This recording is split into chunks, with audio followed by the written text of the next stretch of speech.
सबसे खराब पाप का युग। लेकिन काल प्रभु ने कहा भाई सतयुग त्रेता द्वापर जो थोड़ा अच्छा युग हमको दे दीजिए, उसमें समय भी ज़्यादा है। 17,28,000 बरस सतयुग, 12,96,000 बरस त्रेता, 8,64,000 बरस तो काल ने ले लिया। हम इनको मारेंगे, कूटेंगे, पीटेंगे। केवल 4,32,000 बरस यही टाइम पीरियड संतों के हवाले है। इसी में जीवों का उद्धार थोड़ा बहुत होता रहेगा। इसके बाद फिर जब सतयुग आ जाएगा, ये सतयुग नहीं जो गुरु महाराज ने कहा कलयुग में सतयुग, ये तो कलयुग में ही सतयुग आएगा। ये संतों की मेहनत से आएगा। इसको सतयुग नहीं बल्कि संत युग कहो आप। ये 1000-2000 साल रहेगा, फिर कलयुग लग जाएगा। क्योंकि अभी कलयुग का पहला चरण चल रहा। कलयुग के प्रथम चरण में सतयुग लगेगा।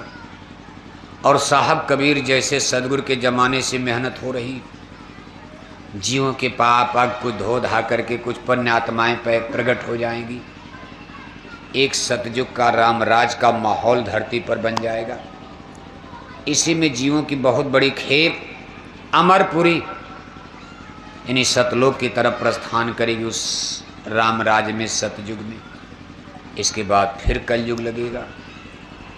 उसके दूसरे चरण में भी रामराज आएगा, संत युग आएगा। हर चरण में जब कलयुग का चारों चरण समाप्त हो जाएगा, धरती बिगड़ जाएगी, फिर बहुत बड़ी प्रलय आएगी, फिर बहुत बड़ा नुकसान होगा। इसके बाद फिर सतयुग आएगा। और जब वो सतयुग लगेगा, सतयुग त्रेता द्वापर, वो चक्रमण काल में, उसमें काल का जोर रहेगा। लेकिन कुल मिलाकर के ये कलयुग संतों का युग है। जो जीव इसमें गलती भी कर रहे, नामदान पाकर, मामूली चीज है नामदान, इतनी बड़ी ये ताकत है नाम की। कहा कहलक करो मैं नाम बढ़ाई, राम न सके नाम गुण गाई। गुरु नानक जी महाराज का एक शिष्य देखो किसी कारण से नरक में डाल दिया गया। गुरु नानक ने अंतर ध्यान में देखा, एक शिष्य तो नरक चला गया। गुरु महाराज अपने शिष्य की रक्षा के लिए नरक की तरफ चल पड़े और जा कर के नरक के किनारे बैठकर, जैसे किसी नदी तालाब पोखरे में आप किनारे बैठकर अपना पैर उसमें डाल दो, ऐसे गुरु नानक जी महाराज नरक के छोर पर बैठकर अपने चरणों का अंगूठा उन्होंने नरक कुंड में डाल दिया, डुबा दिया। पूरा नरक ही सूख गया। नानक नरक अंगूठा बोरा, सब जीवन का किया निवेरा। यानी उस नरक में जितने जीव थे सब निकल गए। एक नरक कुंड काल प्रभु का खत्म हो गया। काल भगवान घबरा गए, अपने अधिकारी कर्मचारियों को बुलाया, कभी ये तो बड़ा गड़बड़ हो गया, नियम बदलो। कुल मिलाकर हमने 55-56 जेल खाना, जिसको नरक कहा जाता, कोई हमने 1,00,000-2 लाख तो बनाया नहीं है। हमारे धर्म ग्रंथों में 55-56 नरक का बयान आता। एक नरक तो एक संत सदगुरु ने खत्म कर दिया। अगर इसी तरह संतों के जीव को नरक में लाओगे और कलयुग में संत नरक की तरफ आएंगे, देखते देखते कुछ समय के बाद हमारे सब नरक खत्म हो जाएंगे। और हमारे पास ऐसा कोई दूसरा मशाला नहीं है कि हम इतनी जल्दी फिर नरक की रचना कर सकें। इसलिए संतों के जीव को नरक मत लाए, नियम बदल दिया। कहा संतों के जीव नरक नहीं आना चाहिए। कहा महाराज इनके लिए कोई सजा हो जा। कहा बस इनको थोड़ा सा 84 के कुएं में डाल दो, 1 जन्म 2 जन्म 84 में गाय बैल कुत्ता बिल्ला बनकर उसी मृत्यु लोक में इनका भुगतान करो। इधर मत, नरक मत लाना। मृत्यु लोक में ही, पीली भीत में ही, उसी पीली भीत में, उनके ही गांव में, उनके ही घर में गाय बनाकर, बैल बनाकर, कुत्ता बिल्ला बनाकर 1-2 जन्म बस। देखो एक बड़ा सुंदर दृष्टांत आता। राधा स्वामी मिशन के संत सदगुरु धर्मगुरु बाबू श्यामन सिंह जी महाराज डेरा ब्यास पंजाब की गद्दी पर, सदगुरु की गद्दी पर, वक्त सदगुरु की गद्दी पर विराजमान थे। उनके ज़माने का एक वाक़या है। उनका एक शिष्य था, भक्त, और बहुत नज़दीकी भक्त थे। इतने नज़दीकी थे कि गुरु महाराज की कुटिया में, मतलब गुरु महाराज का जो मकान था उसके अंदर बाहर सब उनकी व्यवस्था रहती है, सब उन्हीं को सब व्यवस्था करना, प्रबंध करना। और इतने वो योग्य थे, इतनी उनके अंदर योग्यता थी। बाबू सावन सिंह बाबू उस ज़माने में जब अंग्रेज़ों का राज था, वो विदेश से, जर्मनी से एक आटा चक्की मशीन लाए थे। उस ज़माने में जब आपके पीलीभीत में कोई आटा चक्की मशीन देखा भी नहीं था, अपने आश्रम में लाकर लगाया था। यही आदमी देखो आटा चक्की मशीन उस ज़माने में चला देते थे। इन्हें कुल मिलाकर के आश्रम के बहुत बड़े सेवादार और गुरु महाराज के बहुत प्यारे, बहुत दुलारे। एक दिन एक घटना घट जाती है। अब सब कर्मों का खेल है, क्या किया जाए। एक सत्संगी से उनका कुछ मनमुटाव हो गया और दोनों लोगों में कहा सुनी, फिर झगड़ा। बात बात में बात बढ़ गई और गुरु महाराज संजोग से वहीं बैठे थे। सारी मर्यादा तोड़ करके गुरु महाराज के सामने दोनों सत्संगी एक दूसरे को डांटना, फटकारना, कमेंट करना, कंप्लेन करना शुरू कर दिया, जोर जोर चिल्लाकर। और गुरु महाराज चुपचाप सुन रहे, कुछ नहीं बोल रहे। अब महात्मा तो लड़ लेने दो इनको, कुछ इनका भी कटेगा, कुछ इनका भी कटेगा। कर्म बोझ तो उतारना, कुछ लेना देना, इनका बोझा ओझा हल्का हो जाएगा। गुरु महाराज चुपचाप देखा। खैर झगड़ा किसी तरह सत्संगियों ने शांत कराया। अरे भाई गुरु महाराज हैं, जरा ठहर जाओ, चुप रहो, चुप रहो। खैर बात, लेकिन उनके दिल में एक गिल्टी बन गई, चोट लग गई। और चोट इसी बात की लगी कि मान लो इस आदमी ने हमको चाहे जो भी कहा, लेकिन गुरु महाराज क्यों नहीं बोले। अगर एक बार गुरु महाराज बोल देते तो इस आदमी की हिम्मत थी हमारे सामने ये बात करता, हमको डांट रहा था। और गुरु महाराज की हम इतनी सेवा करते, हम कुटिया के सेवादार हैं। गुरु महाराज हमको इतना मानते, हम गुरु महाराज को मानते, लेकिन गुरु महाराज कुछ नहीं बोले। इसका उनको इतना जबरदस्त आघात लगा कि नहीं बर्दाश्त कर पाए। और शाम होते होते अपना बेड बिस्तर बांधा और घर की तरफ नवदुई। लोगों ने गुरु महाराज से कहा, गुरु महाराज हो तो जा रहे। गुरु ने कहा जाने दो, जाने दो। कहाँ जाएगा, कहाँ जाएगा, कहाँ ठिकाना है। खैर वो चले गए और जा करके गांव संसारियों की संगत में पूजा पाठ भजन भक्ति देखो सब छोड़ दिया। यहाँ तक कि दुनियादारों के साथ मांस खाने लगे, शराब पीने, इतना नफरत हो गई। जितने बड़े भक्त उतने बड़े विरोधी बन गए उस मिशन के। और जगह जगह गुरु महाराज की शिकायत, आश्रम की शिकायत, गुरु की शिकायत, सत्संगियों की शिकायत प्रारंभ कर दिया। लेकिन नामदानी थे। मांस खाने से, शराब पीने से भरी जवानी में भारी बीमारी लग गई और देखते देखते कुछ ही साल में उनकी मौत हो गई। मरने के बाद वो कुत्ता बन जाते। क्या जन्म मिला? बाबू साहब जाग रहे हैं? सो जाग रहे हैं, जाग रहे हैं आप, जाग रहे हैं। बाबू साहब जाग रहे हैं ना। ये दो कुर्सी खाली क्यों पड़ी? पीलीभीत में कोई कुर्सी पर बैठने वाला नहीं, गजब हो गया। सारी कुर्सी खाली पड़ी है। दो ही तो कुर्सी, वो भी दोनों खाली। इधर भी बाबू साहब कहाँ गए लोग कुर्सी वाले? अध्यक्ष जी कहाँ गए? भंडारा में कहाँ? देखे कुछ गिराइएगा मतलब पीछे से भड़ भड़ भड़। ये पीलीभीत है, बच के रहिएगा। तो देखो आप, यानी भरी जवानी में उनकी मौत हो जाती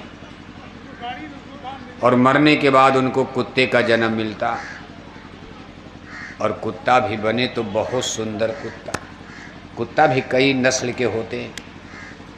कुछ कुत्तों को देख करके आपको घृणा हो जाएगी, और कुछ कुत्तों को आप देखते हो लोग गोदी में ले करके, बड़े बड़े लोग उसको दूध पिलाते हैं, गोदी में नहलाते हैं, धुलाते हैं। वो कुत्ता इतना सुंदर था, और किसी का देखते देखते किसी कारण बनता गया, और वो आश्रम में ही कुत्ता आ गया। गुरु महाराज ने देखा, कहा भाई तो बड़ा सुंदर कुत्ता। गुरु महाराज तो अंतर्यामी थे। गुरु महाराज ने कहा था कहाँ जाएगा, वो फिर आएगा। अब देखो आदमी होकर के भाग गए, अब कुत्ता बन करके फिर वापस आ गए, आश्रम में ही आ गए। गुरु महाराज ने देखा तो कहा भाई ये तो बड़ा सुंदर कुत्ता है, तो मेरी कुटिया लायक है, इसको मेरी कुटिया में रखो आप। अब गुरु महाराज तो पहचान गए कि बस भगत जी आ गए, हमारा पुराना मेली पुराना भगत फिर वापस आ गया। गुरु महाराज ने कुत्ते को भी प्यार दिया, दुलार। नाराज सदगुरु नाराज नहीं होते, और अपनी कुटिया में कुत्ते को पाल दिया। अब कुत्ता गुरु महाराज से इतना हिल मिल गया कि बाबू सावन सिंह महाराज जब कभी बाहर जाते थे, उनका पायजामा पहन करके जंघा तक चढ़ जाता था। गुरु महाराज भी देखो अपनी कुटिया में कुत्ता बिल्ली खरगोश तक पालते थे। आप मथुरा जाते थे दर्शन के लिए, लाइन लगाते थे, नंबर नहीं लगता था, और गुरु महाराज की कुटिया में जो कुत्ता था, गुरु महाराज की धोती पकड़ करके जंघा तक चढ़ जाता था। तो गुरु महाराज कहते थे उसको ऐसे पुचकारते थे, कहते भाई दूध पिलाओ उसको। ये सब पूर्व जन्म की आत्माएं होती, सबके कर्म हैं। जीव तो सब जीव हैं। झारखंड 84 में सारी आत्माएं भटक रही, आकर 4,84,000 योनि भ्रमत ये जीव अविनाशी। बाबू सावन सिंह महाराज जब कभी सत्संग में गाड़ी, उसमें गाड़ी, उस जमाने में उनके पास एक विदेशी कार थी अंग्रेजों के राज में, मोटर गाड़ी, उसी से बैठ करके सत्संग करने जाते थे। जब वो आश्रम से बाहर निकलते तो कुत्ता आगे आगे दौड़कर उनको गेट तक छोड़ता था। जब गुरु महाराज दूर ओझल हो जाते थे तब कुत्ता वापस आता था। अब ये उस कुत्ते की प्रक्रिया बन गई थी। आश्रम में भंडारे में, जब तक कुटिया में नहीं था, भंडारे की जूठन प्रसाद। अब कुटिया में आ गया तो गुरु महाराज की जूठन मिलने लगी खाने को, उसको हाथ का छुआ प्रसाद। एक दिन एक घटना घटती है। बाबू सावन सिंह महाराज अपनी कार में बैठकर सत्संग के लिए निकल रहे थे। लेट हो रहा था, गाड़ी की रफ्तार तेज थी। कुत्ता झटके से आगे आ गया, गाड़ी का चक्का पहिया चढ़ गया। कुत्ते के चेस्ट यानी सीने की कई हड्डियां फ्रैक्चर हो गई, टूट गई। उसके मुंह से खून गिरने लगा, तड़पने लगा। बाबू सावन सिंह महाराज को सत्संग में देर हुई। उन्होंने सत्संगियों से कहा कि देखो भाई, हमको सत्संग में जाने में देरी हो रही, ये हमारा कुत्ता है, जरा इसको देखना, इसका इलाज कराओ, हम शाम को लौट कर देखते हैं। गुरुजी तो चले गए। थोड़ी देर में कुत्ता तड़प तड़प करके मर जाता, अस्पताल भी नहीं पहुंच पाया। तब इतने नज़दीक तो अस्पताल होते नहीं थे उस जमाने में। सत्संगियों ने उसको एक आम कुत्ता समझ करके आश्रम की बाउंड्री के बाहर, ब्यास दरिया, ब्यास नदी बहती है, उसी किनारे पर आश्रम है। ब्यास नदी पंजाब में, इसीलिए उसका नाम डेरा ब्यास पड़ा है। डेरा माने आश्रम और ब्यास माने ब्यास नदी के किनारे आश्रम है। इस समय ये राधा स्वामी मिशन का सबसे बड़ा आश्रम है और इसकी विश्व के आश्रमों में गिनती होती, बहुत डेवलप है। कभी आप पंजाब जाओ तो देखना, देखकर आपका दिल खुश हो जाएगा। आश्रम के बाहर ब्यास नदी के किनारे जंगल में कुत्ते को फेंक दिया। शाम को जब गुरु महाराज लौटे तो आते ही गाड़ी से उतरते ही पहले पूछते हैं कि मेरे कुत्ते का क्या हुआ। सत्संगियों ने कहा महाराज आपके जाने के कुछ ही मिनट बाद कुत्ता मर गया। कहा फिर मरने के बाद क्या हुआ।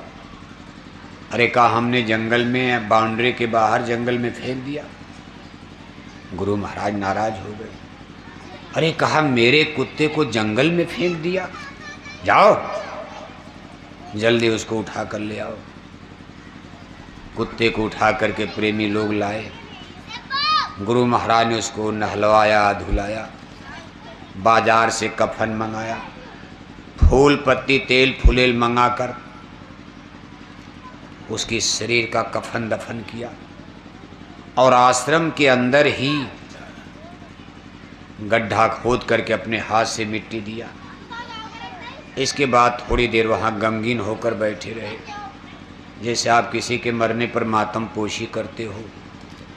ऐसे गुरु महाराज उसकी कब्र पर थोड़ी देर तक ऐसे अब सत्संगी देखकर दंग है। क्या बात है, एक कुत्ता के लिए सत्संगी मर जाते हैं। गुरु महाराज कहते जला दो कोई बात नहीं, मिट्टी मिट्टी में मिल गया। सत्संगियों के जलते समय गुरु महाराज कभी नहीं जाते हैं और कहते भाई ये तो मिट्टी है, जला दो कोई बात नहीं।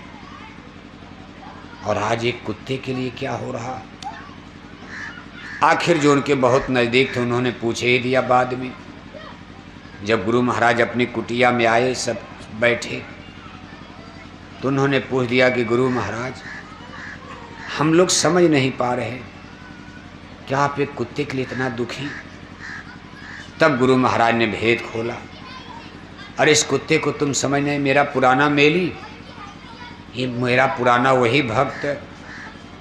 अब चूंकि तमाम सत्संगी जिंदा थे उस जमाने के, उनके नाम से सब लोग परिचित थे। गुरु महाराज ने जब नाम लेकर के बताया कि मेरा वही प्रेमी सेवादार यहाँ से जा कर के मांसाहारी हो गया, मरने के बाद उसको कुत्ते का जन्म मिल गया, सजा मिल गई, लेकिन चूंकि मेरा नाम दानी था इसलिए मैंने फिर उसको सत्संग में खींच लिया। आज उसके चोला को मैंने बदल दिया, अब उसको मानव जन्म मैंने दिलवा दिया। जस तस 84 से काढ़ा, नर देही में फिर ले डारा। एक अच्छे सत्संगी के घर में मैं उसका जन्म दिलवाऊंगा। कुछ दिन के बाद उस सत्संगी के घर में एक बेटा पैदा होगा। उसका नाम भी गुरु महाराज ने बता दिया किसके घर में होगा। जब वो सयाना हो जाएगा मैं उसको अपने सत्संग में फिर भर्ती करूंगा। अब क्यों मेरा आश्रम छोड़ करके नहीं भागेगा। उसको कितनों कुछ कहेगा, कोई अब जाएगा नहीं। अब की बार वो भक्ति करेगा, भजन करेगा, क्योंकि उसका मन निर्मल हो गया है, पवित्र हो गया। ठोकर खाते खाते उसका मन शुद्ध हो गया। मन ही का तो सब खेल है। निर्मल मंजन सो मोहि पावा, मोहि कपट छल छिद्र भावा। कहने का मतलब यह है कि सत्संगी भाई बहनों के बारे में हमको आपको ज़्यादा चिंता करने की आवश्यकता नहीं है। सब गुरु महाराज का कुल कारखाना है, गुरु महाराज की फैक्ट्री है, ये गुरु महाराज का स्कूल है। किसको कैसे पास करेंगे, किसको कैसे पार लगाएंगे, अब ये मल्लाह के ऊपर है। लेकिन कुल मिलाकर किसी की नाव डूबने वाली,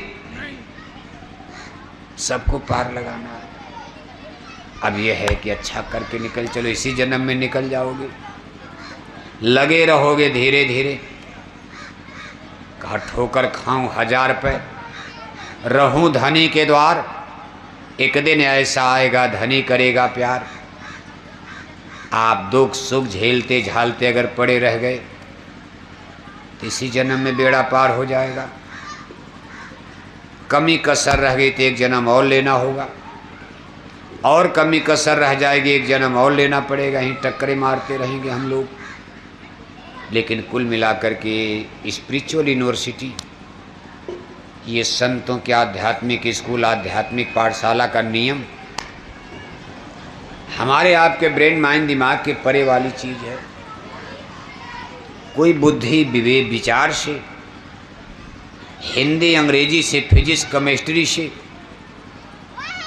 डिग्री और पढ़ाई लिखाई से आप संत मत को कोई समझ नहीं सकता। बस समझो कि कब आप जब स्पिरिचुअल डेवलप, कुछ भजन करो, आपका आध्यात्मिक विकास होने लगे, आपकी जीवात्मा कुछ जगे, दोनों आँखों के बीच में मन बुद्धि चित्त का कंसंट्रेशन, संसार से ख्याल ध्यान हटे, दोनों आँखों के बीच में एकाग्र हो, और ध्यान के एकाग्र होते ही शब्द श्रवण, नाम धुन शब्द धुन प्रकट होगी। जब ये शब्द धुन नाम धुन आपको सुनाई देने लगेगी, तब धीरे धीरे आपको ज्ञान होगा। सच्चा ज्ञान जिसको कहते हैं, जिसको हम लोग ज्ञान कहते हैं, ये ज्ञान नहीं अंग्रेजी का ज्ञान, हिंदी का ज्ञान, फिजिक्स केमिस्ट्री, BA में पास लिए दिए, यहाँ तो सबको ज्ञान है, सब इंटेलेक्चुअल ग्रेजुएट। आज सब लोग पढ़े लिखे हो गए, लेकिन BA में पास और लिए दिए। सच्चा ज्ञान, शाश्वत ज्ञान कब होता है? जब हमारी सूरत, स्पिरिट, सोल यानी आत्मा,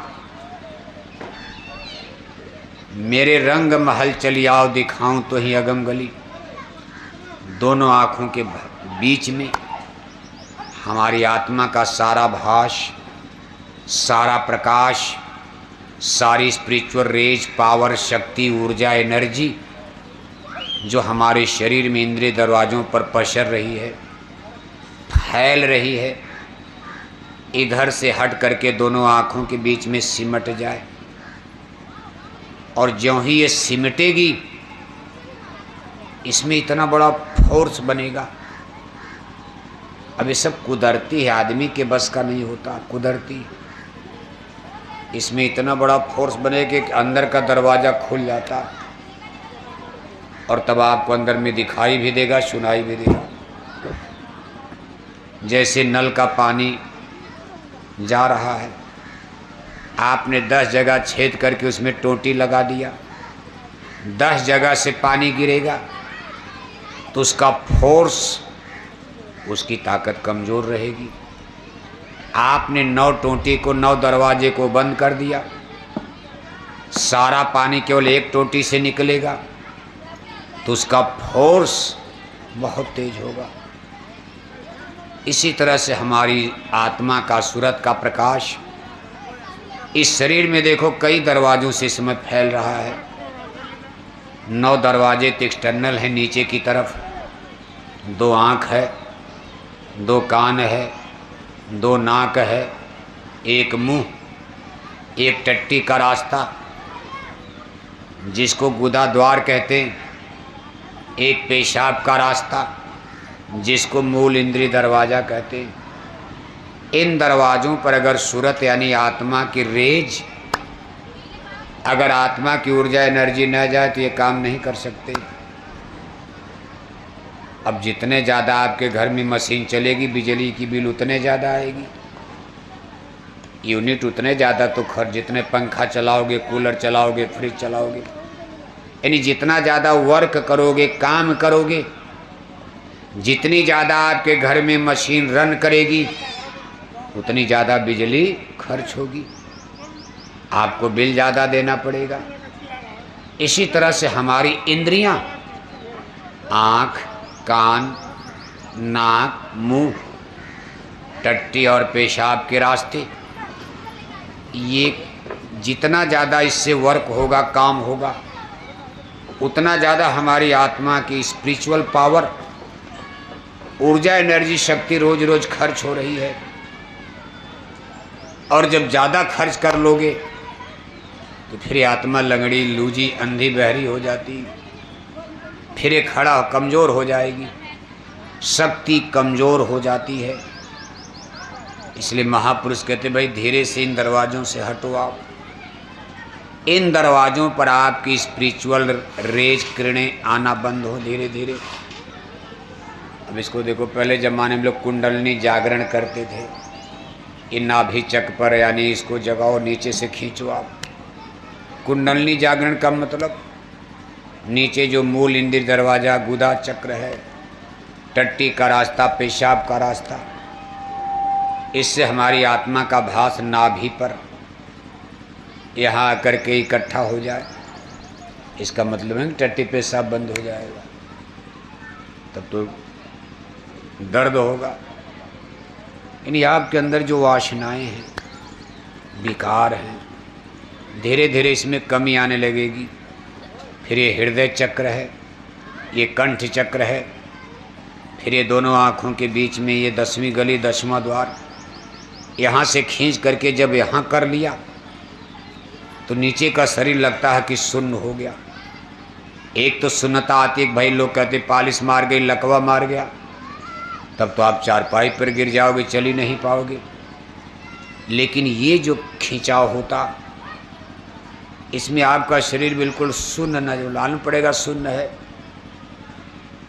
लेकिन आप चलोगे, फिरोगे, बोलोगे, बात करोगे, और पहले से ज़्यादा आपको फिटनेस महसूस होगी।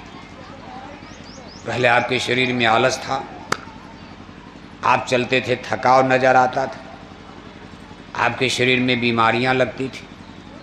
लेकिन अगर इस भास को यहाँ खींच लिया तो नीचे आपके शरीर में मालूम पड़ेगा कोई बीमारी नहीं।